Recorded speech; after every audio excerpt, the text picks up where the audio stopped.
బిడ్డలను చెప్పుకునే కేసీఆర్ కృష్ణానదీ జలాలను అప్పనంగా ఆంధ్రకు తరలించడంలో కీలక పాత్ర పోషించారని సీఎం రేవంత్ రెడ్డి ఎద్దేవా చేశారు.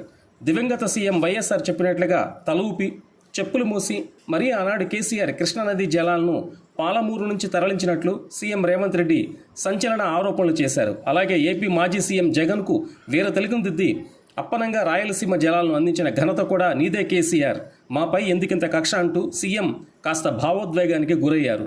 నారాయణపేట బహిరంగ సభలో సీఎం మాట్లాడుతూ వైఎస్ఆర్, వైఎస్ జగన్ పేర్లను ఉచ్చరించి సంచలన వ్యాఖ్యలు చేశారు. వీరిద్దరికీ కేసీఆర్ వంతపాడి నేడు పాలమూరుకు తీవ్ర అన్యాయం చేశారని సీఎం రేవంత్ రెడ్డి విమర్శించారు. తాను ఎమ్మెల్యేగా ఉన్న సమయంలో ఎంతో కృషి చేసి కొడంగల్కు నీటి ప్రాజెక్టులు తెచ్చినట్లుగా సీఎం చెప్పారు. దేశంలో ఎక్కడా ఏ ప్రాజెక్ట్ నిర్మించినా అక్కడ పాలమూరు బిడ్డల కష్టం ఉందన్నారు.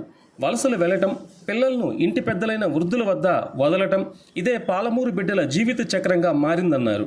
దివంగత సీఎం వైఎస్ఆర్ ముఖ్యమంత్రిగా ఉన్న సమయంలో పోతిరెడ్డిపాడు ప్రాజెక్టుకి నాడు ఎంపీగా ఉన్న కేసీఆర్ సహకరించి పాలమూరుకు అన్యాయం చేశారన్నారు. వైఎస్ఆర్ చెప్పులు మోసి మరీ కృష్ణానదీ జలాలను రాయలసీమకు తరలించిన పాపం నీది కాదా కేసీఆర్ అంటూ సీఎం ప్రశ్నించారు. హారతులిచ్చి మరీ ఆనాడు జలాలు తరలిపోతుంటే కేసీఆర్ సైలెంట్ గా ఉన్నట్లు సీఎం అన్నారు. ఆనాడు ఊడిగం చేసి నేడు రాగాలు పలుకుతున్న కేసీఆర్ తన మాటలకు సమాధానం ఇచ్చే దమ్ముందా అంటూ ప్రశ్నించారు. అనంతరం ఏపీ సీఎంగా జగన్ బాధ్యతలు స్వీకరించిన వెంటనే ప్రగతి భవన్కు పిలిపించి మరీ 6 గంటలు మాట్లాడి రాయలసీమ ఎత్తిపోతల పథకం రచించింది కూడా కేసీఆరే అంటూ సీఎం ఆరోపించారు. తెలంగాణ ప్రజలకు, ప్రధానంగా పాలమూరు వాసులకు ద్రోహం చేసిన ఘనత కేసీఆర్కే దక్కుతుందని, పాలమూరు బిడ్డలంటే ఎందుకంత కక్ష అంటూ సీఎం ప్రశ్నించారు.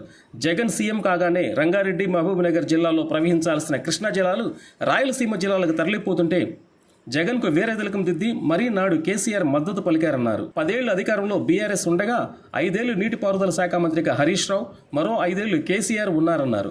వీరిద్దరి నిర్వాకంతో నేడు పాలమూరు ప్రజలకు కష్టాలు మిగిలాయన్నారు. పాలమూరు ప్రజల కష్టాలను తీర్చేందుకు కాంగ్రెస్ ప్రభుత్వం ఎప్పటికీ సిద్ధంగా ఉంటుందని పాలమూరు ప్రజలందరికీ సీఎం తన వంతు భరోసా ఇచ్చారు. 10 ఏళ్లలో 2 లక్షల కోట్లు ఖర్చు పెట్టి ప్రాజెక్టులు నిర్మించినట్లు గొప్పగా చెప్పుకునే కేసీఆర్ నీళ్లను రాయలసీమకు పంపించి, నిధులను తన ఇంటికి పంపించి, పదవులు తమ కుటుంబ సభ్యులకు అందించి రాష్ట్రాన్ని నాశనం చేసినట్లుగా విమర్శించారు. తన ప్రశ్నలకు సమాధానం చెప్పే దమ్ము, ధైర్యం కేసీఆర్కు ఉందా అంటూ సీఎం సవాల్ విసిరారు. మొత్తం మీద నారాయణపేట పర్యటనలో ప్రాజెక్టుల నిర్మాణంపై సీఎం రేవంత్ రెడ్డి సంచలన కామెంట్స్ చేశారని చెప్పుకోవచ్చు. మరి సీఎం చేసిన కామెంట్స్కి బీఆర్ఎస్ పార్టీ, కేసీఆర్ ఎలా స్పందిస్తారో చూడాలి మరి.